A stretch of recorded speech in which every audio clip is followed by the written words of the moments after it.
आइए भक्तों, आज सुनते हैं बांदरी की कहानी। वैशाख मास की पवित्र कथा। एक राजा था। वह वैशाख माह में प्रतिदिन ब्रह्म मुहूर्त में उठकर गंगा जी में स्नान करता था। राजा का आदेश था कि मुझसे पहले गंगा जी में कोई भी स्नान नहीं करेगा।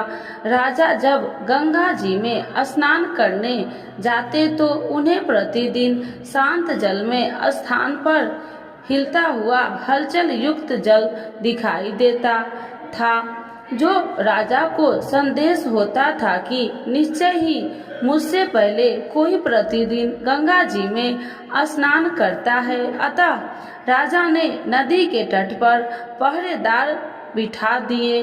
गंगा जी के तट पर एक वृक्ष था। उस पर एक बंदरिया रहती थी। वह प्रतिदिन राजा के स्नान करने से पूर्व स्नान करके वृक्ष पर चढ़कर बैठ जाती थी।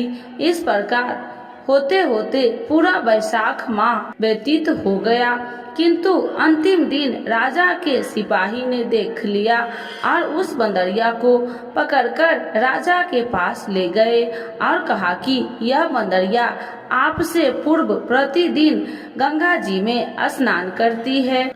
उधर राजा की प्रतिज्ञा थी कि यदि कोई भी स्त्री मुझसे पूर्व स्नान करती होगी तो मैं उससे विवाह कर लूंगा। इसीलिए राजा को बांदरी के साथ विवाह करना ही पड़ा।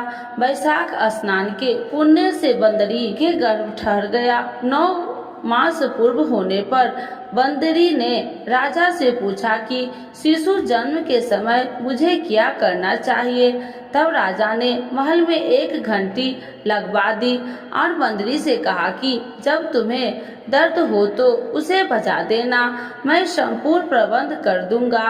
राजा की अन्य रानियां भी थी, उनकी कोई संतान नहीं थी। बांदरी को गर्भ है यह समाचार जानकर अन्य रानियां मन ही मन बांदरी से ईर्ष्या करने लगी और भावी संतान का नाश करने हेतु विभिन्न योजनाएं बनाने लगी। घंटी लगी देखकर एक रानी ने बंदरी से इसका कारण पूछा। बंदरी ने संपूर्ण बात बता दिया। रानी ने बहकाया कि एक बार घंटी बजा कर तो देखो लो कि राजा आते हैं या नहीं।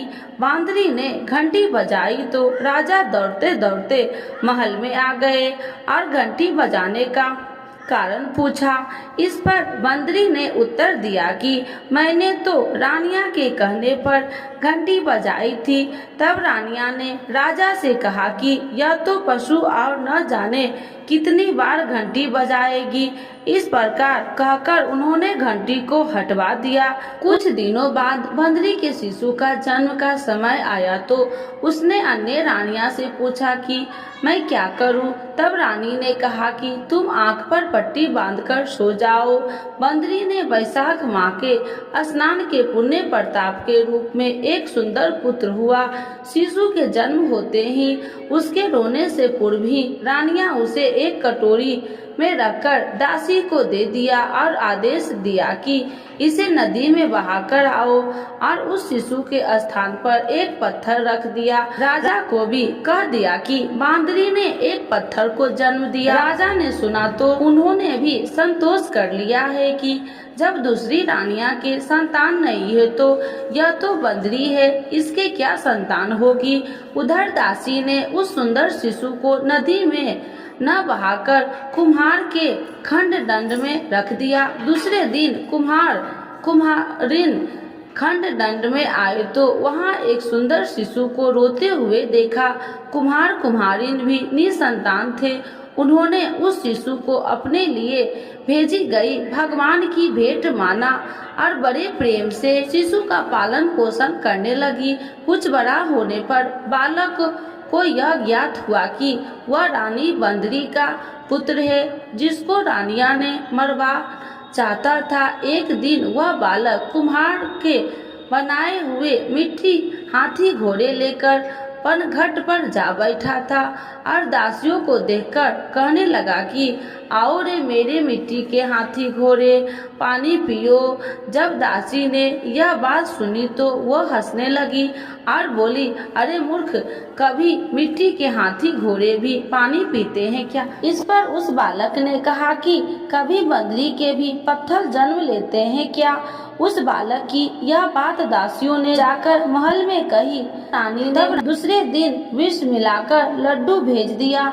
ईश्वर की कृपा से लड्डू गोद और बादाम के हो गए और उन लड्डू को खाने से उस लड़के की मृत्यु नहीं हुई। यह समाचार दासी ने रानी को कहा और रानी ने राजा से कहकर कुम्हार को आदेश निकाल दिलवा दिया। कुम्हार वन में रहने लगा।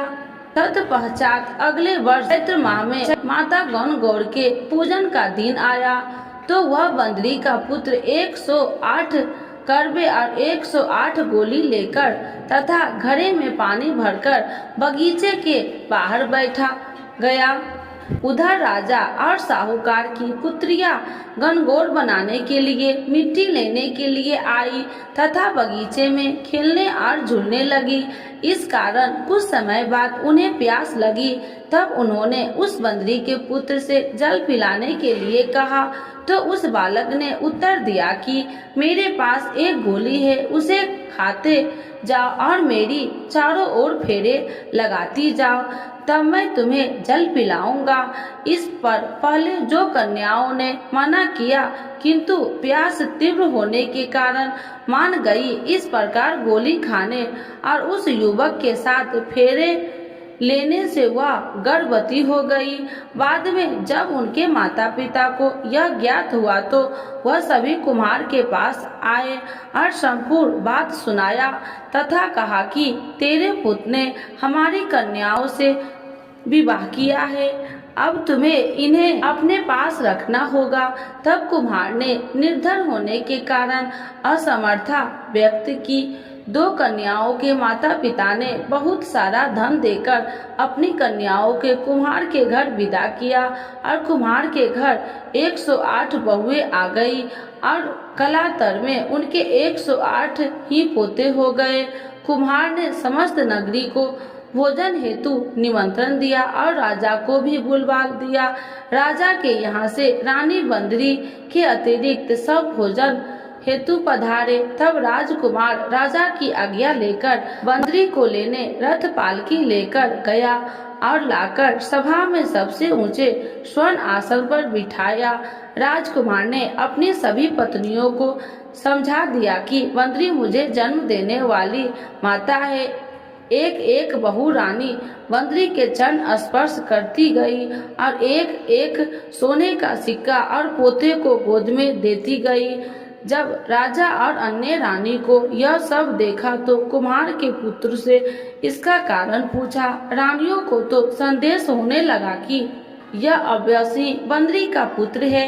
इसीलिए रानी और रूठ कर राजा को कहने लगी कि कुम्हार के पुत्र ने हमारा अपमान किया है और बंदरी का सम्मान किया है, अतः हम लौट कर जा रहे हैं। इधर राजा को पुत्र के जन्म का संपूर्ण रहस्य ज्ञात हो गया था, इसीलिए उन्होंने रानियों को देश निकाल दिया और अपनी सभी पुत्र बंधु एवं पौत्र को लेकर महल में आया और राजकुमार का राज तिलक हुआ। कुम्हार कुम्हारिन को राजकुमार में महल में रहने के लिए निवेदन किया किंतु वह नहीं माने। तब राजा ने उन्हें ढेर सारा धन दिया। वैशाख स्नान का इतना महत्व है तो सबको वैशाख स्नान करना चाहिए। बंदरी ने वैशाख स्नान किया तो उसे राजा का राज्य, पुत्र, बहुएं आदि प्राप्त हुई। हे ईश्वर, जैसे बंदरी को पुण्य मिला है इस प्रकार हमें भी पुण्य देना। कहानी सुनने वाले एवं हुंकार भरने वाले को सभी मनोरथ पूर्ण करना। तो एक बार बोलिए प्रेम से गंगा माता की जय, विष्णु भगवान की जय।